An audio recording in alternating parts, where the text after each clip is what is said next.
Hello and welcome to Liberty Law Talk. I'm your host, Richard Reinsch.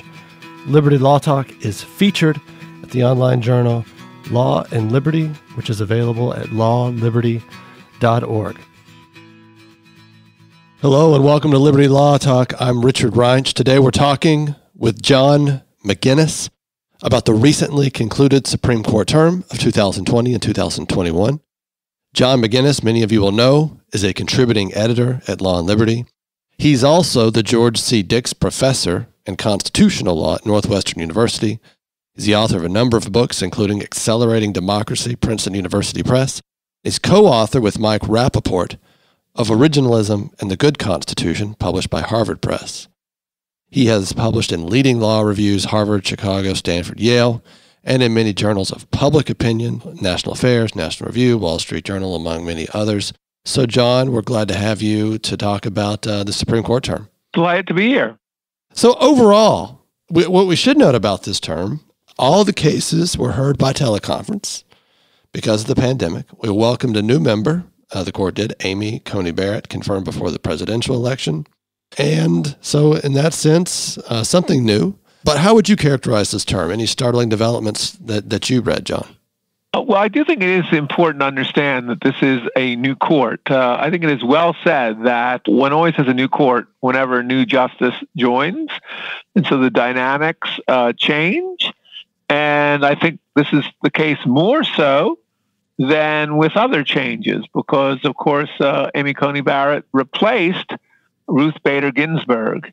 And that is a dramatic change in jurisprudence and ideology.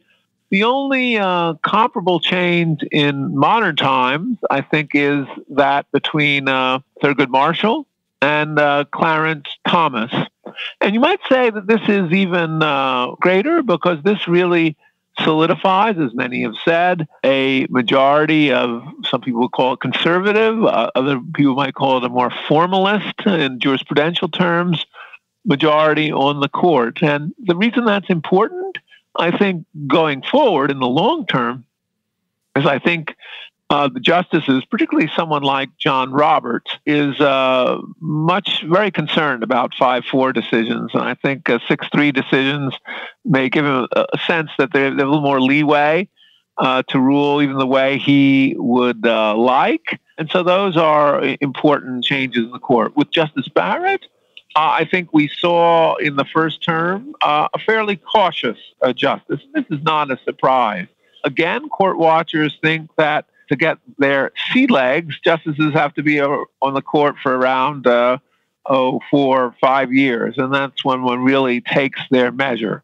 On the other hand, Justice Barrett, I think, has been quite clear in some of her cases that she's an originalist, at least when there's no clear precedent online. I think that's, on the other hand, she's cautious about changing the court precedent. She's not going to be someone like, for instance, Justice Thomas, who's willing to simply throw out precedent when it conflicts with the original meaning if there has been some precedent. A good example of that is the Fulton case, in which she wrote a concurrence suggesting she doesn't think the famous case of Smith is correctly decided. Recall that case was one in which Justice Scalia said that so long as the law was neutral, you really could not have protection under the free exercise clause.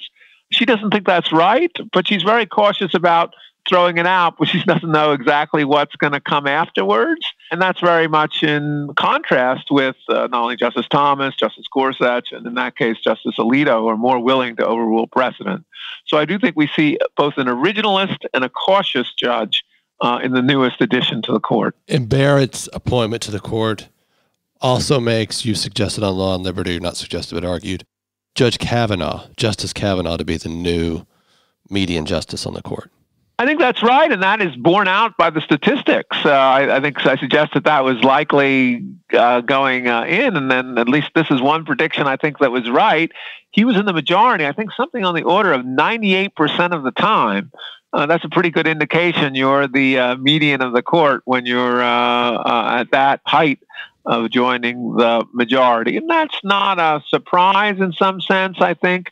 One way of thinking about Justice Kavanaugh and Justice Roberts is I think they are people who are more attuned, more concerned about the political, reputational capital of the court. They're, of course, Washington insiders in a way that the other judges in the conservative majority are not, who spent a good deal of their time outside Washington. And I think people who are in Washington just are necessarily going to be looking at how things reflect off that small Beltway community.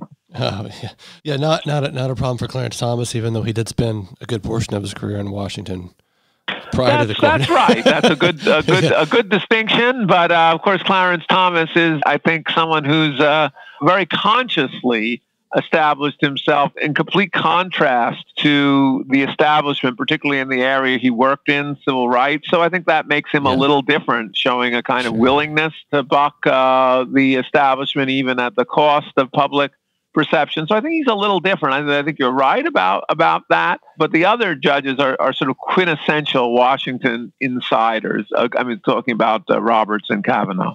Let me ask you a question from a different angle. Just something that occurred to me thinking about this interview. This is an incredibly contentious period in our nation's politics.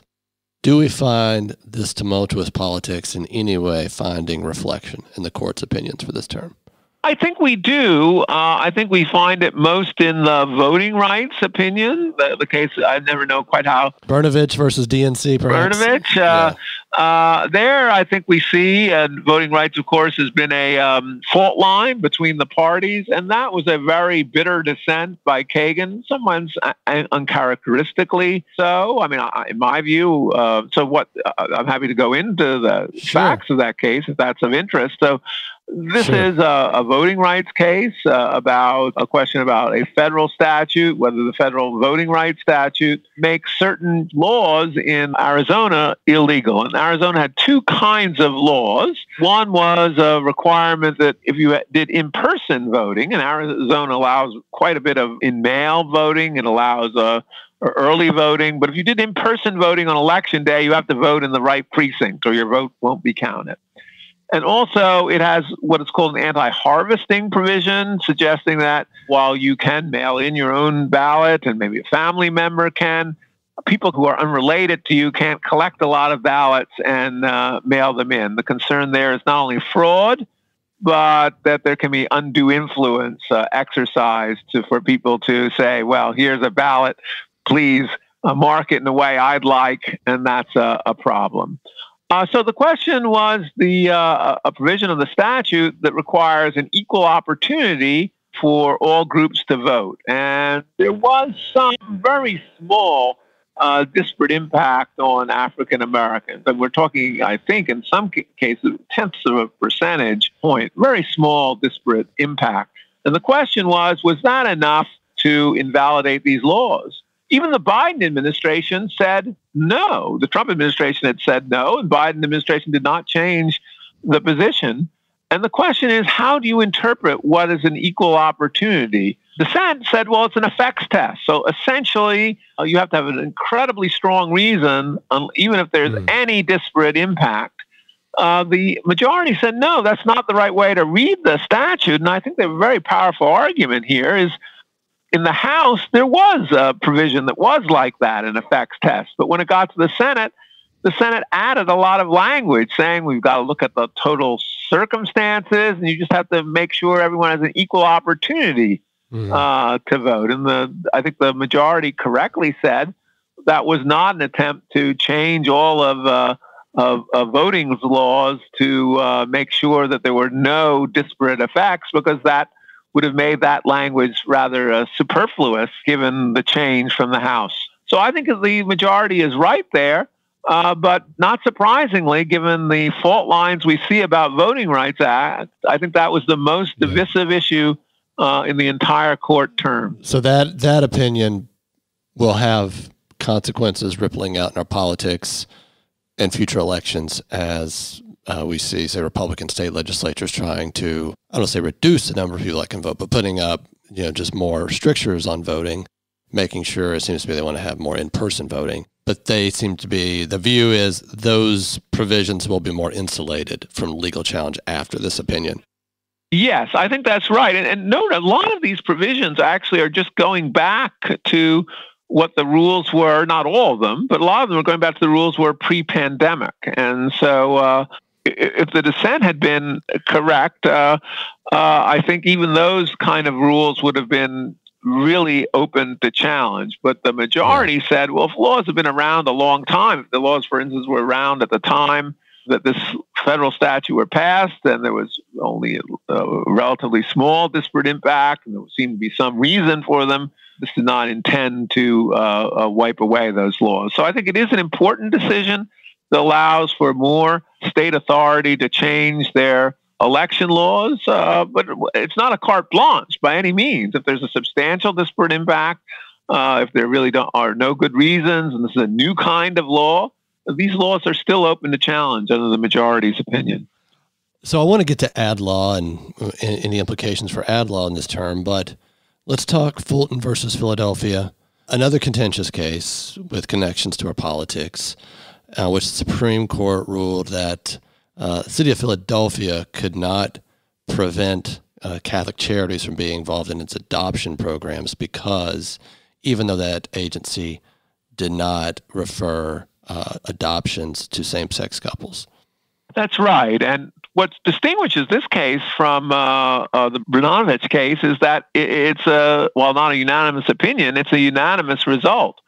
All of the justices said that what Philadelphia did was illegal. But there were two very different approaches, and they're kind of characteristic. The approach that came in the majority from the Chief Justice was, I think, a really characteristic kind of decision, working within the law to make it more friendly to free exercise. Doctrinally, the concurrence by Judge Alito wanted really to overturn Smith. So beginning with the majority opinion plays on one aspect of Smith. Smith says that the laws to be insulated from challenge under free exercise have to be laws of general applicability.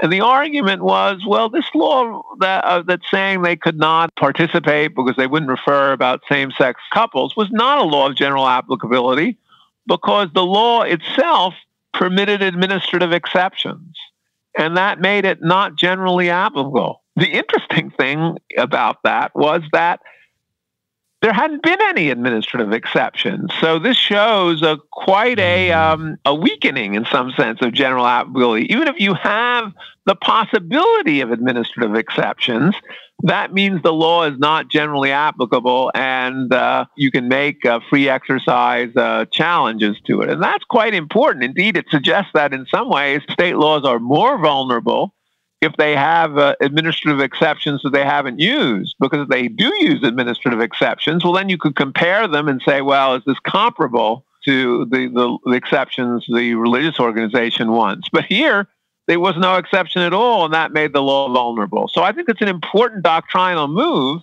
and so I disagree with those who said that really the majority opinion does not improve the situation for religious believers. In the sense it does, if there's any kind of administrative exception, you get to make a free exercise challenge, and even if it's not an exercised administrative exception. So you're saying, just for my clarification, the law at issue in the city of Philadelphia allowed for exceptions to a non-discrimination policy, but those were never actually exercised by the agencies participating in the program. That's correct. That's funny because I read one of the administrative exceptions was race, that agencies could discriminate on the basis of race. Well, they could, but this was, I think, not, as I understand it, this had not been an exercise exception. In other words, they had not permitted agencies to do that. So I think that is significant, that there was no part of the opinion that if indeed an agency had permitted a exception, I think there would have been questions of, well, is this comparable? Is the religious exception, are there stronger reasons for denying the religious exception than the other exception? But I think there were no actual exceptions granted, at least in the specific respect that the religious agency was asking for an exception. I think that's one of the significant aspects of the case myself. on this, as we're talking about Scalia's opinion, famous opinion in the peyote case, Smith case, whatever you want to call it, in Oregon in the early 90s. Do you sense that in the opinion, concurring opinion in Fulton, a desire to overturn that reasoning? Well, so there are two concurring opinions. One, Alito's opinion says it should be overturned and goes through a very long historical originalist analysis. Did you find Alito to be correct in that regard? I think that's a hard question as a scholar. I'd want to study it a longer time. I think it makes some very powerful points. It's certainly more persuasive than Justice Scalia's opinion, at least as understood as an originalist opinion. One of the striking things about Smith is, for the most famous originalist on the court, how little originalist analysis there is. And so in that sense, I think Justice Alito is pushing against an open door and makes a persuasive case. Justice Barrett, I think, is persuaded by the textual argument that the free exercise clause doesn't seem to be a clause about neutrality, and we actually allow free speech claims, even about laws that would neutrally apply to all speech. So it seems anomalous to understand free exercise in that way. And structural arguments like that, I think, are originalist arguments. So in that sense, I would say that I am persuaded, at the moment at least, of Justice Alito's position, but open as always. I think an originalist must be to arguments on the other side based on evidence. So Barrett's claim is something like religion in the First Amendment is actually regarded like speech. It's good. It's a good thing, and we want to protect it. And laws of neutral applicability aren't really the issue. If it's are you impinging on religion, period, and that automatically triggers a claim. Right, and then that structurally appears to be the way rights work, and so why should religion be different in that respect? So that's their argument. She's not persuaded, she says in her concurrence, by another kind of argument, which is that historically people were granted exceptions. And the problem with that argument is that exemptions seems to be a kind of common law argument, and maybe it didn't carry over to the Constitution. So I think that is perhaps less clear. In any event, the difficulty then for Barrett is because she doesn't have that historical understanding of when exemptions were granted. That's one of the things that worries her, because she doesn't have a test that is a touchstone for when you should grant exemptions. Whereas I think Alito, looking at the history, says there is a test, and it's something that may approach something on the order of a strict scrutiny. So that's the difference between Justice Barrett and Justice Alito in Fulton, and why Justice Barrett, I think, is not willing, at least at the moment, to overrule Smith, because he's a little unclear what should replace it. Okay, so now, John, we were talking before the podcast that you said every Supreme Court seems to have its heart in a certain area of the law, and perhaps this court has its heart in the area of administrative law. What happened in this important body of law this term?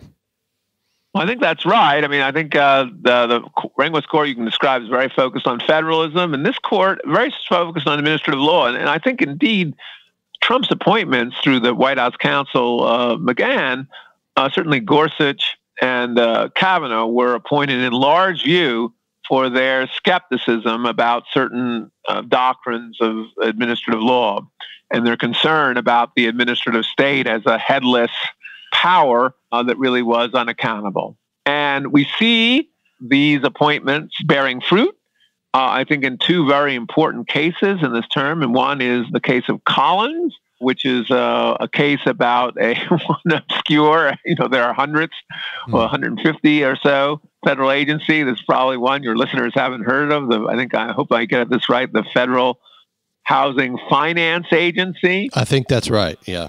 FHFA. Yeah. Its director is insulated from removal. And the argument was based on another case about the Consumer Financial Protection Board, where its director was also insulated from removal. And the court said, well, you can't do that. You might be able to have multi-member boards because we have precedent on that. But the basic argument, they basically accept the unitary executive argument. That's the background principle. By unitary executive, we mean that the president is in charge of the executive branch and therefore must be able to fire his subordinates. And they accept that in this case and say there really aren't any strong distinctions between this and the CFPB. There were a few distinctions, but the CFPB could make its own budget. But they say these weren't strong enough. What's really significant about this case is the amicus who was appointed to defend it after the Trump administration would not defend the constitutionality of this statute said, well, this view could put others in risk. For instance, well, what about the chairman of various federal agencies and other actors who seem to have authority that they exercise without going through a board?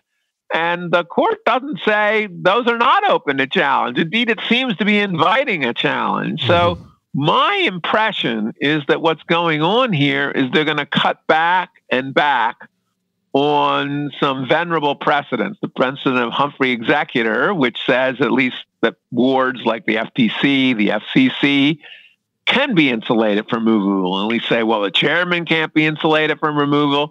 And I think ultimately they're trying to isolate those cases. And we may even see the executor overruled, because once you get enough of these cases that seem in tension with it, they'll say, well, this case is really an isolated anomaly, and then kick it over. So I think we may be seeing the slow but complete triumph of this theory of the unitary executive. That's the significance, in my view, of Collins. The independent, so-called independent agencies and commissions, just for our listeners, their heads or their board of commissioners or agencies or whatever you want to call them are insulated from removal. Exactly why? Well, I mean, the theory before was that, I think here's the theory, that because these agencies get not only executive power, they are rulemakings, they make judicial decisions, they're not purely executive agencies, and therefore they should be insulated from the president's whims. I think that's the argument. The difficulty with that argument is the whole theory of why they can be in the executive branch is they have to be executive agencies. And that's the anomaly here. So once you decide that Congress can delegate power to the executive, you have to say, well, it's really executive power it's exercising. The executive branch can exercise legislative power. And so the theory in favor of insulation is in conflict with the theory of delegation itself. Okay. But the people in those roles, they're not directly challenged here. It's an agency head insulated from presidential removal.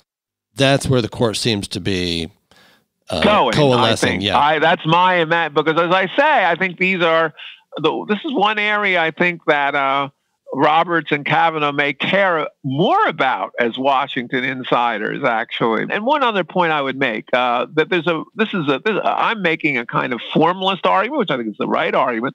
I think there's also a realist argument about why Republican appointees are much less sympathetic to independent agencies and indeed independent inferior officers, because the bureaucracy leans left. There's enormous evidence of that. And so if you don't have the president tugging on the other side, it means it's going to be much harder for Republican administrations to get to do what they want to do, because it's quite understandable that agency heads are going to say, well, I better get along with the bureaucracy. Otherwise, it's going to be more difficult for me. Of course, if the president says, I'm going to fire you unless you go with my program, there's a vector the other way. And so I think there's a realist as well as a formalist reason that we're likely to see a continuation of the whittling away of these exceptions to the unitary executive.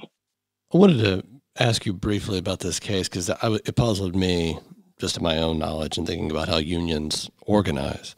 Cedar Point Nursery, a 6-3 decision that union organizers can't compel their way onto, in this case, it was corporate agricultural property, to engage in union organizing. And I guess, and I'm sure you have better command of the facts than me, but isn't it always the case, though, that a union has to go on to company property to organize? I mean, is this a significant case or not? Actually, I don't think it is always the case that they have to go on company property to organize, as I understand it. I'm not an expert in labor law. This was a kind of particularly California statute, so I don't think it is a national statute. And the court doesn't say that you can't go, you can't grant this easement. It's just that you'd have to pay some amount of money for it. That's the significance of this case. It's a 6-3 decision where the majority says that we've got to have a bright line here. Physical invasion takes away people's property. So I don't think it's the case that the court makes very clear that government officials can come on to people's property, because the common law was understood that they could do so because there may be laws to enforce. It's very different when you allow private individuals to come on to the property. So I think the significance of this case is, in some sense, it's also a regulatory case. And Breyer has says often does a multi-factor test to say why this isn't a taking. Here, the court is giving a clear rule and saying that regulation just can't whittle it away, and you're going to have to pay to be able to get onto property. So I think that's the significance of this case, that the alternative, it means that everything is kind of up to regulation. You don't have clear rights that are protected by the competition, the Constitution. They can kind of be whittled away. Question in my mind in thinking about this case, and the facts would be different, but it seems to me there's a carryover with this desire to regulate social media companies, what they can say, what they can't say. I don't know if you find a connection there, but just, the ability to tell them, the government would kind of go on to their property and give them commands and instructions. Do you find any connection there with that, or? I think it is. So your argument would be that, so the government regulates, so you've got to permit other people to speak. Mm-hmm. And that's a lot like going on to other people's property to speak. And I think there's something to that. Of course, one is a First Amendment case. Another is a property case. The government in a properties case can require you to let people on your property. They just have to pay for the right to access. The First Amendment is often a trump card that the government can't force you to allow someone to speak in your newspaper, regardless of whether it pays for it. So in that sense, it's different, but there is the similarity that in both kinds of cases, the government is permitting an intrusion of someone into your space. So, now this prompts, I think, an easy segue into the next case we should talk about. Americans for Prosperity, a California case implicating the First Amendment. California law mandated donor disclosure by nonprofits to the state of California. And this was required by California law, and the Supreme Court ruled 6-3 that this impinged First Amendment rights. Is this a significant victory for free speech? I think it is a significant victory for free speech. And what it shows is that the majority is taking account. And that is one point I think it needs to be underscored about Supreme Courts generally. Even if you're an originalist, even if you're, if you want to follow precedent, the question is, you still have to apply precedents to the facts of the world. And I think this case should be understood as recognizing the reality of cancel culture. So I think the way to understand the case is to think of the case that it builds on. It builds on cases from the South in the Civil Rights era, when some Southern states required organizations to disclose their members. And it was pretty obvious that although these laws were often neutral, that they were hoping to disclose the membership of the NAACP.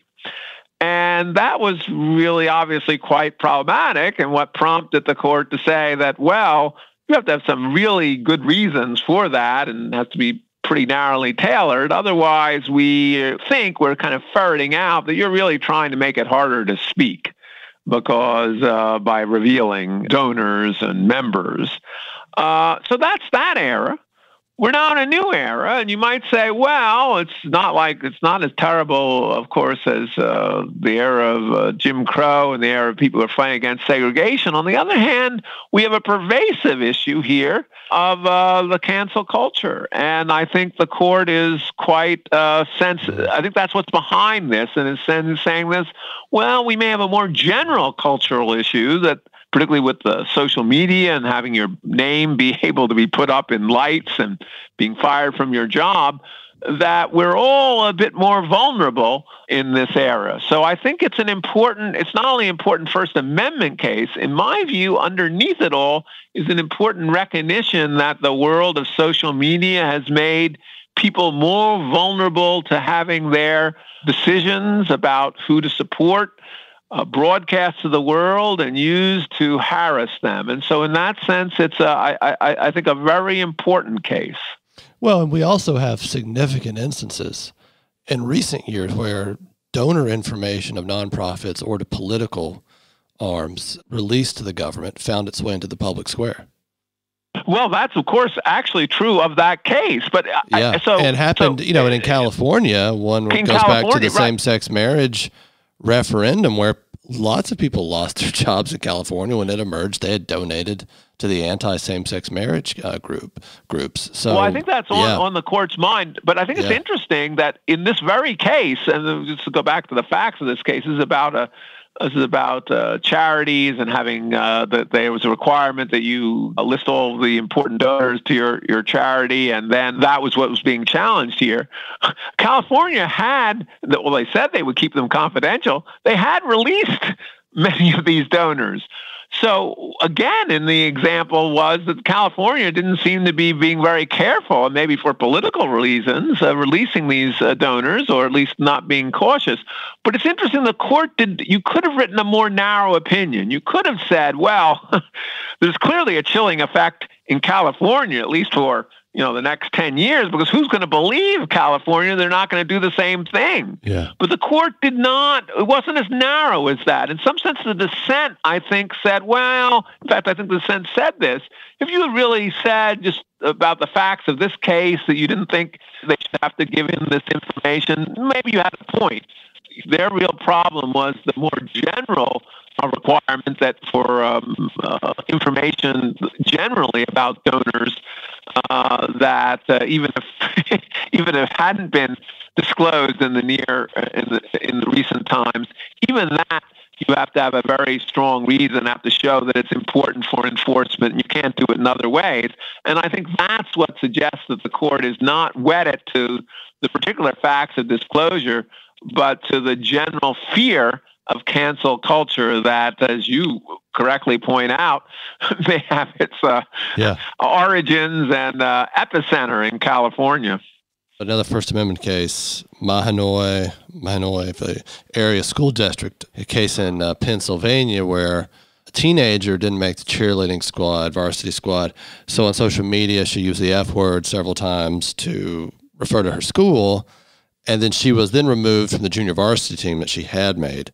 And then the Supreme Court ruled social media used by a student in vulgar fashion can't be used to discipline the student. As I read the case, what also was in my mind was critical race theory and other attempts more recently by governments to impose sort of a more comprehensive doctrine on students, and parents and students objecting to this.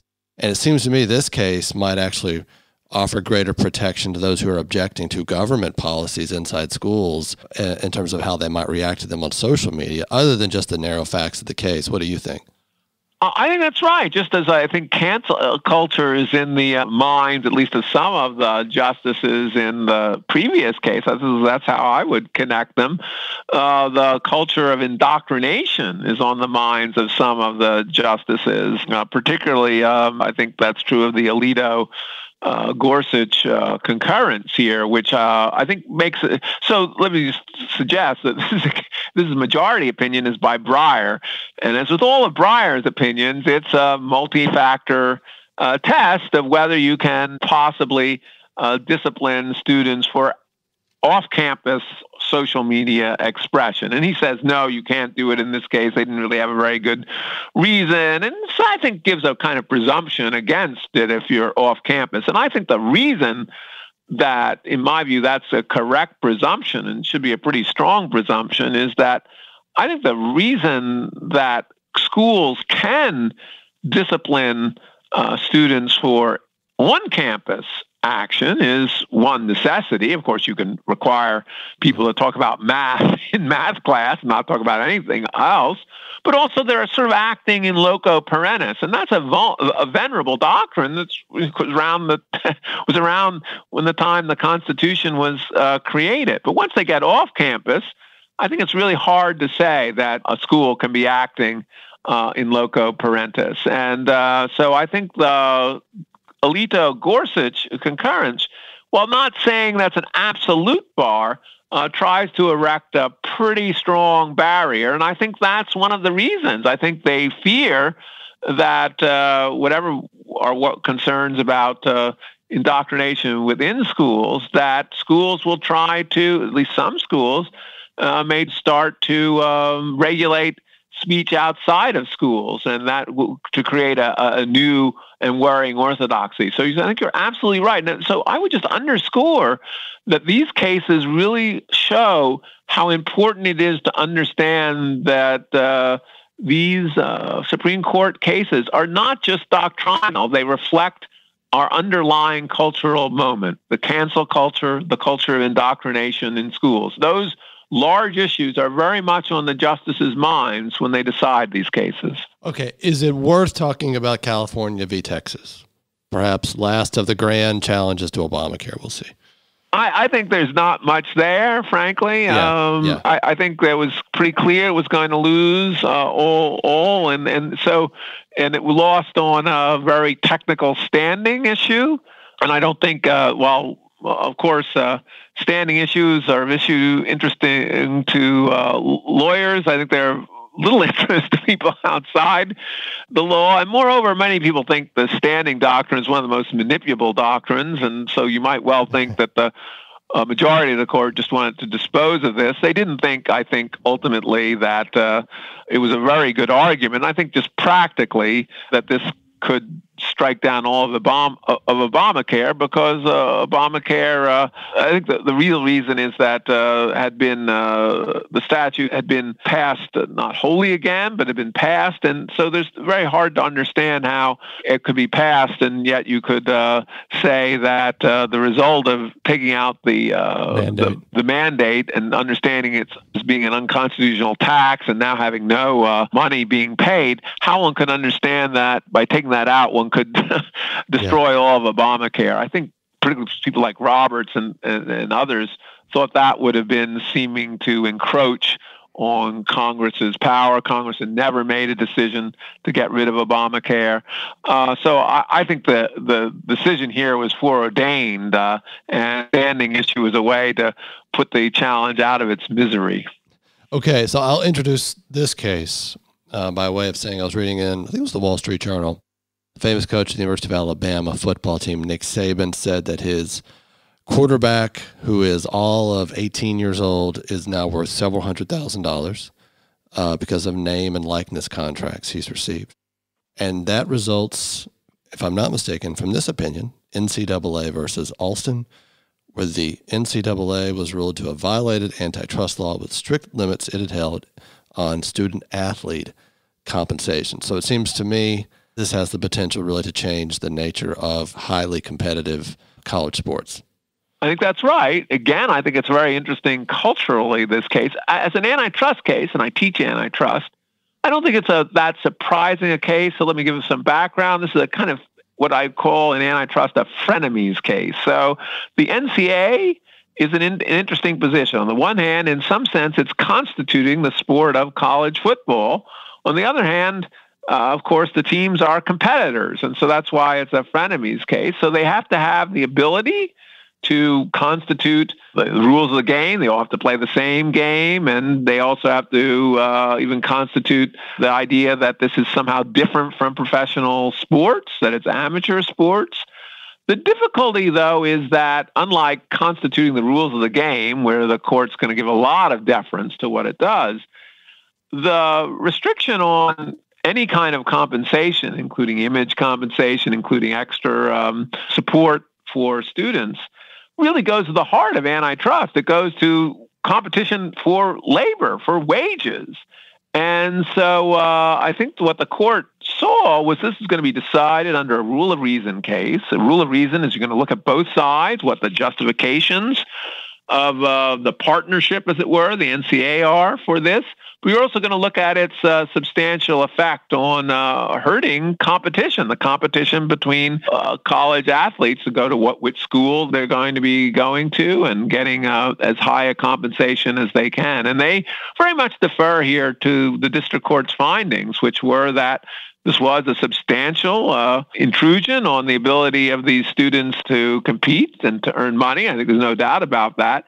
And their other point was there were a lot of surveys here, and it suggested that so long as they weren't actually paid a salary, but they got image money and things of that sort, people weren't awfully bothered by the fact that they wouldn't be amateurs in the classic sense. And I think that tells us also a lot about our culture. And that also doesn't surprise me. And the Olympics, of course, was once a wholly amateur. People are not bothered by moving away from that line. And I think the court is, in that sense, reflecting, or the district court is reflecting and looking at the survey data, is that this really isn't necessary for college football to survive as independently from professional football. You need to maybe have some line. You can't be paid a big salary, but we can still allow these college athletes to benefit from their talents. And I think there's also a sense, the other cultural factor is there is a recognition, at least at many of these big college schools, the big sports college schools, that some of these students spend all their time on the field and not learning much, and they actually don't have great prospects. If they don't get into professional football, they don't have great prospects with their college degree. And so why shouldn't they be able to earn a little more money now? So that's, I think, what's going behind. I don't think it dramatically changes antitrust doctrine. What it dramatically may change is the nature of college sports. It's interesting, hearing you say it's not an innovation in antitrust doctrine. It sounds to me like you're saying it's sort of brass tacks and fundamentals of antitrust doctrine. And yet it took, this has been an issue for decades and only now finds a resolution. That's interesting. Well, I think one reason is I think at one point, and this goes to the cultural point, at one point I do think there was an image in people's mind of the student athlete that really was kind of sacrosanct. Mm-hmm. But now, as people have understood perhaps more about what student athletes are like, understood more, I think in the public's mind that isn't as true anymore. And so you actually could say, well, maybe 40 years ago, the case should have come out the other way, because this was necessary to constitute that people wouldn't have been interested in college sports if they had felt that they were being paid at all, that was so important to their sense of what it was to watch college sports. But I think that's probably not true today. So as the facts change, the law changes often. And I think this may be another example of that. And we've seen several. If I'd say that's one of the themes of our discussion, right? The rise of cancel culture, the concern about indoctrination. And now I think just the sense of the permeability of the status between amateur and professional. These all are crucial changes in the culture that are driving Supreme Court opinions. Maybe we'll end with, as an originalist, as a formalist, as a classical liberal, were you satisfied with this term, or crucial exceptions that disappointed you, or what would be your final thoughts here? I'm satisfied with this term as a beginning. I certainly think the court has many things to work out if we're to move more back to originalism, and particularly the relationship between originalism and precedent. I'm not sure the court made a lot of progress on thinking that through. I think Justice Barrett is going to be one of the most key judges in that respect. Concurrence in Fulton really doesn't attempt to do that, other than to suggest she's not with Justice Thomas and being willing to overthrow precedent. That's the real question going forward. I think there's little doubt that a majority of the justices are good faith originalists when there's no precedent. And that's good for classical liberalism insofar as I think we have a constitution that, by and large, is a charter for classical liberalism. The difficulty, of course, is we've had 40, 50 years of precedents that are not originalists. What do you do with them? We have Justice Thomas, whose view is pretty much, well, we get rid of them. We have Justice Roberts, who I think is very reluctant to overturn them. The question is, can there be a via media between these? And that's really where I look to Justice Barrett to be an intellectual leader. And we haven't seen that so far, but that's not a surprise. That would be a tall order to ask her in her first term on the court. Well, it looks like there will be opportunities coming in the next term. Perhaps. Absolutely. The Dobbs case about abortion, I think, being the most important case that's come for many years. We'll be looking for your commentary on that, John. John McGinnis, thank you so much for joining us to discuss Supreme Court term 2020-2021. Delighted to be here. Thanks, Richard. This is Richard Reinsch. You've been listening to another episode of Liberty Law Talk, available at lawliberty.org.